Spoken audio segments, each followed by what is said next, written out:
గతంలో కల్వకుంట్ల చంద్రశేఖరరావు గారి సారథ్యంలో నడిచినటువంటి బీఆర్ఎస్ పార్టీ పరిపాలనలో కొన్ని వేల ఫోన్ నెంబర్లు ట్యాప్ చేయడం జరిగింది.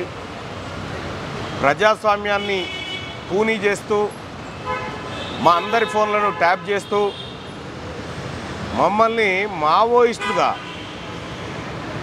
మావోయిస్టుల సానుభూతి పరులుగా మా పేరు చెప్పి మా కాల్స్ మా డేటా అంతా రికార్డ్ చేయించి మా ఫోన్లు ట్యాప్ చేయించి అటు కేంద్ర ప్రభుత్వాన్ని ఇటు ప్రజలను ఇటు పోలీస్ వ్యవస్థని అన్నిటినీ తప్పుదో పట్టించినటువంటి కల్వకుంట్ల చంద్రశేఖరరావు గారు నా ఫోన్లను దాదాపుగా నేను ఒక ఫోన్ ట్యాప్ అవుతుందని ఇంకో నెంబర్ తీసుకుంటే ఇంకో నెంబర్ కూడా ట్యాప్ చేశాను. ఒక ఫోను 31 తారీఖు 10వ నెల 2022 నుంచి కరెక్ట్గా 30 తారీఖు 10వ నెల 2023 వరకు ఒక నెంబర్ ఏమో ఏడాది మొత్తం ట్యాప్ చేసిండు. ఇంకో నెంబర్ వచ్చేసి 31/7/2023 నుంచి సెప్టెంబర్ అంటే 10 దాదాపు 3 నెలల పాటు ఇంకో ఫోన్ ట్యాప్ చేసిండు. కరెక్ట్గా ఎన్నికల సమయం వరకు ట్యాప్ చేసిండు. ఇట్లా దీనికి కారణాలు ఏంటంటే అప్పట్లో ప్రభుత్వ నిర్ణయాలకు వ్యతిరేకంగా మేము పోరాటం చేస్తున్నాం కాబట్టి ప్రజల పక్షాన పోరాడుతున్నందుకు మా ఫోన్లన్నీ ట్యాప్ చేయడం జరిగింది. నాదే కాదు నా చుట్టుపక్కల ఉన్నటువంటి నా వల్లే కూడా అందరి ఫోన్లు కూడా ట్యాప్ చేయడం జరిగింది. వీళ్ళు ఎక్కడ పోతున్నారు ఏం చేస్తున్నారు అనేటువంటి ఇన్ఫర్మేషన్ గ్యాదర్ చేసి పనిచేసినారు. నేను ఒకటే అడుగుతా ఉన్నా, నిజంగా ఈ రాష్ట్ర ప్రభుత్వం ప్రజలకు అక్కడికి వచ్చే పనులే చేసినంటే ప్రజల ఫోన్లు ట్యాప్ చేయాల్సినటువంటి అవసరం ఏమొచ్చింది? ఇప్పుడే కొద్దిసేపటి క్రితమే అధికారులు వీటికి సంబంధించినటువంటి అంటే వీళ్ళు కేంద్ర ప్రభుత్వానికి ఏమని పెట్టుకున్నారు, ఆ జియో వాళ్ళకి ఏమని పెట్టుకున్నారంటే వీళ్ళు మావోయిస్టులు సానుభూతి పరులు, వీళ్ళ డాటా కావాలి సిడిఆర్ కావాలని చెప్పి పెట్టుకున్నారు. ఆ ఈమెయిల్స్ అని చూడడం జరిగింది. అలాగే అధికారులు వాళ్ళకు ఉన్నటువంటి సమాచారం ప్రకారం కొన్ని ప్రశ్నలు అడగడం జరిగింది. అవి దాదాపుగా టాలీ అయినాయి.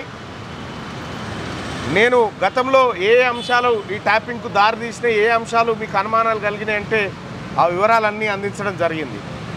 ఇక్కడ క్లియర్గా తెలుస్తున్నటువంటి అంశం ఏంటంటే కల్వకుంట్ల చంద్రశేఖరరావు ప్రభుత్వం కనుక పోకపోయిన ఉంటే ఈ అరాచకం ఇప్పటికి కూడా కొనసాగేదేమో, ఇది ఎవరికి అర్థం కానటువంటి పరిస్థితి.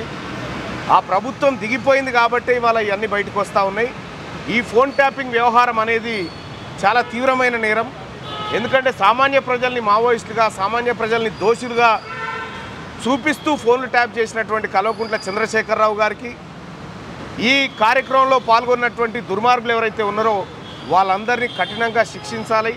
అలాగే తెలంగాణ రాష్ట్రంలో ప్రజాస్వామ్యాన్ని కూని చేసే విధంగా ప్రభుత్వం ఆ రోజున్నటువంటి వ్యక్తులు ఎవరైతే చేసిరో వాళ్ళని మరింత కఠినంగా శిక్షించాలి. ఎందుకు చెప్తా ఉన్నామంటే చాలా తీవ్రమైనటువంటిది. ఇంకా నాతో పాటు మా వాళ్ళే ఆ రోజు నాతో పనిచేసినటువంటి వాళ్ళందరికీ కూడా ఫోన్లు ట్యాప్ చేయడం జరిగింది. ఇంకా ఫ్యామిలీ మెంబర్స్ కూడా ట్యాప్ చేసినట్టుగా తెలుస్తూ ఉంది. అయితే ఇంకా అధికారులకు కొన్ని వివరాలు సమర్పించేది ఉంది, అవి కూడా వివరాలు పంపిస్తానని చెప్పడం జరిగింది. అంటే ఇప్పటి వరకు కొన్ని వివరాలు పంపించాల్సిందే, అవి పంపిస్తానని చెప్పడం జరిగింది. మళ్ళీ అవసరమైతే మళ్ళీ పిలుస్తాం, తప్పకుండా రావాలని చెప్పడం జరిగింది. ఖచ్చితంగా వస్తామనే మాట. అంటే నాకు సంబంధించి నా చుట్టుముట్టులోనే 4 ఫోన్లు ట్యాప్ అయినట్టుగా నాకు తెలిసింది. అయితే వాళ్ళు అడిగింది ఏంటంటే ఈ ఫోన్లు ట్యాప్ చేయడానికి కారణం ఏంది, మీరు మీ ఫోన్లు ఎందుకు ట్యాప్ చేశారనుకుంటున్నారు, ఈ ఫోన్ ట్యాప్ అయినట్టుగా మీరు ఎప్పుడైనా అనుమానం వచ్చిందా మీకంటే ఆ ఎవిడెన్సెస్ అని చెప్పడం జరిగింది.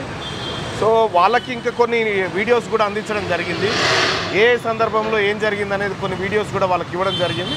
సో వాళ్ళు ఫర్దర్గా ఇన్వెస్టిగేషన్ చేసి మళ్ళీ ఏమైనా అవకాశం మళ్ళీ అవసరం ఉంటే పిలుస్తా అని చెప్పడం జరిగింది.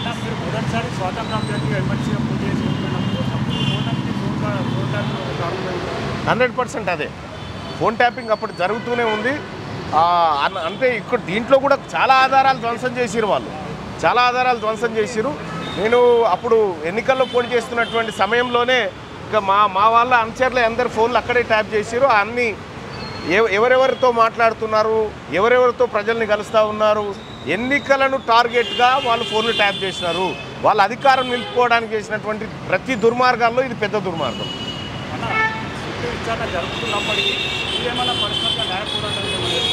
తప్పకుండా వెళ్తాం, తప్పకుండా.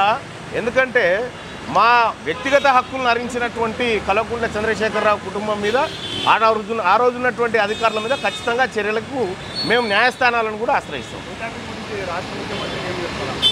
ఒకటి ఇది ఒక ఆయన బాధితుడే, నా లెక్క ముఖ్యమంత్రి రేవంత్ రెడ్డి గారు కూడా బాధితుడే.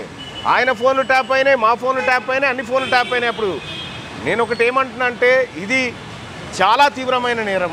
దీన్ని తీవ్రంగా పరిగణించి దీన్ని త్వరగా ఇంకా అవసరమైతే సిబ్బందిని పెంచైనా సరే ఈ దోషులను కఠినంగా శిక్షించాలి. వీళ్ళను చట్టం ముందు దోషులుగా నిలబెట్టాలి. ప్రజలకు భరోసా రావాలి.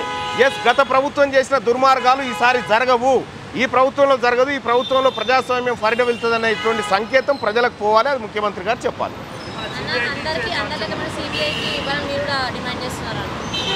సిబిఐకి ఇవ్వాలి అనేది కాదు, కానీ ఇందులో ఈ సిట్ ఎంతవరకు న్యాయం చేయగలుగుతుందో పరిశీలించిన తర్వాత చెప్తాం. ముందే ఈ సిట్టును బదనాం చేయడం ఎందుకు? 6వ తరగతి నుండి 10వ తరగతి విద్యార్థులకు గొప్ప అవకాశం. ఏపీ, తెలంగాణ మరియు సిబిఎస్ఈ విద్యార్థులకు ఎలాంటి అడ్మిషన్ ఫీజు లేకుండా సంవత్సరానికి కేవలం 1000 రూపాయలకే ఐఐటీ స్టాండర్డ్స్ తో ఆన్లైన్ ట్యూషన్స్ చెప్పబడును. 15 ఏళ్ల సుదీర్ఘ అనుభవం గల ఫ్యాకల్టీతో క్లాసులు నిర్వహించబడును. ఇప్పుడే ప్లే స్టోర్ నుండి ధర్మవాహిని యాప్ ని డౌన్లోడ్ చేసుకోండి. వివరాలకు సంప్రదించండి 7893051526. లేటెస్ట్ న్యూస్ తెలుగు మరియు ఇంగ్లీష్ అప్డేట్స్ కోసం ఇప్పుడే క్యూన్యూస్ అఫీషియల్ యాప్ ని ప్లే స్టోర్ నుండి డౌన్లోడ్ చేసుకోండి. సరికొత్త సమాచారాల కోసం క్యూన్యూస్ వెబ్సైట్ ని ఫాలో అవ్వండి. ఛానల్లో ప్రాంతీయ, జాతీయ, అంతర్జాతీయ వార్తలు వీక్షించండి. లైక్ చేయండి.